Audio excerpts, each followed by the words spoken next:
سلامونه او نیکې هیلې ګرانو کتونکو په خیر راغلی پښتو کوکینګ. نن به موږ تاسو ته د ډیرو یو اسانو کپ کیکو چل در ښکاره کوو. نو که تاسو دا ویډیو تر اخره پورې وګورئ نو د ډیرو یو مزهدارو او خوندورو کپ کیکو چل به زده کړئ.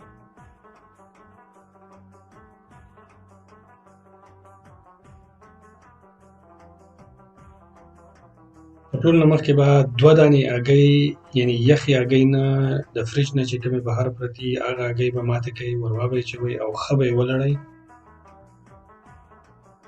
کله چې دا ولړلی شوی نو بیا به ورته 1 پیاله چیني یعنې بوره یعنې شوګر ور واچوئ او دا به پکې هم ښه میکس کړئ، ښه به یې ولړئ.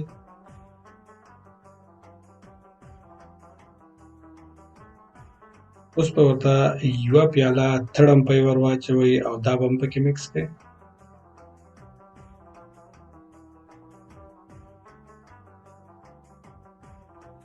د 1 پیالې 3 برخې تیل به ورته ور واچوو او دا به پکې هم ښه میکس کړو، یعنې ښه به پکې ولړو.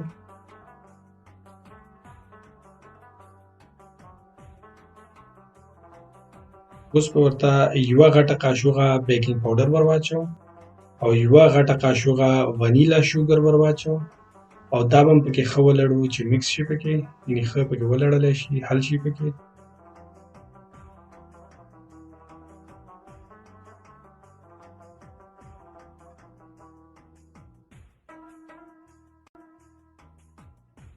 یو چاڼ کې به 2 غټې قاشوغې کاکاو پاوډر ور واچوو او دا به پکې هم ور واچوو او ښه به یې ولړو، میکس به یې کړو پکې.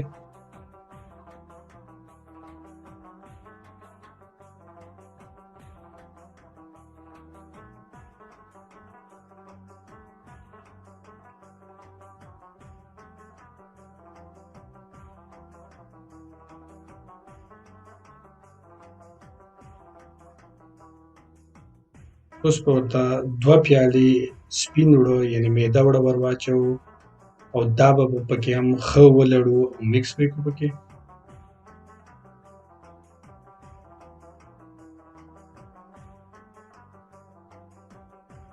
زموږ دا ریسیپټ د 14 نه تر 15 مافینز پورې بس دی، یعنې د دې نه 14 یا 15 مافینز جوړېږي.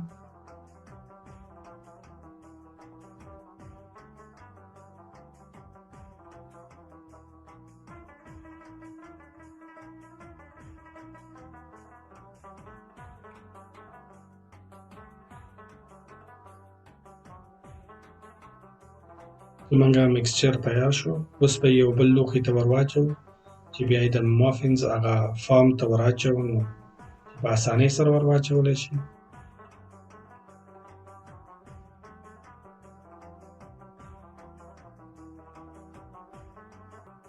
کله چې دا ډک شول نو بیا به یو پری هیټډ یعنې ګرم تندور ته د مخکې نه چې موږ ګرم کړی په 160 سینټیګریډو کې د 14 نه تر 15 منټو پورې کېږدو، بیا به زموږ مافینز تیار شي. دغه دی زموږ مافینز د 14 نه 15 منټو پورې تیار شو. نو که ستاسو زموږ دا ویډیو خوښه شوې وي نو زموږ د چینل سبسکرایبول مه هېروئ. د دې سره موږ ستاسو نه اجازت غواړو د بل ویډیو پورې د الله په امان.